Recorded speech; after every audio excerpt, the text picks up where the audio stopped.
So hari ni kita orang masak roti Chelsea.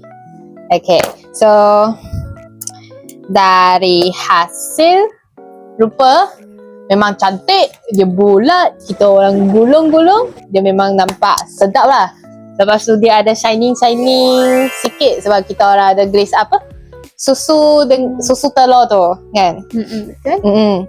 Lepas tu tekstur dia okey, tapi dalam tu dia kan lembab sikit. Kan kita orang punya perkembangan tu macam tak cukup masa lah. Tak cukup lama, so tak berkembang sangat. Ya, dough tu.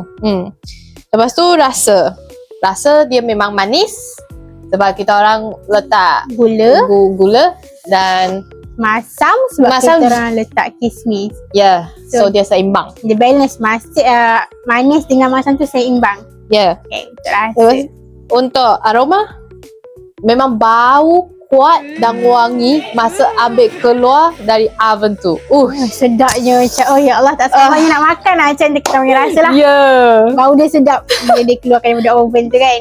Ya, lepas tu cabaran memang tak ada masalah sangat.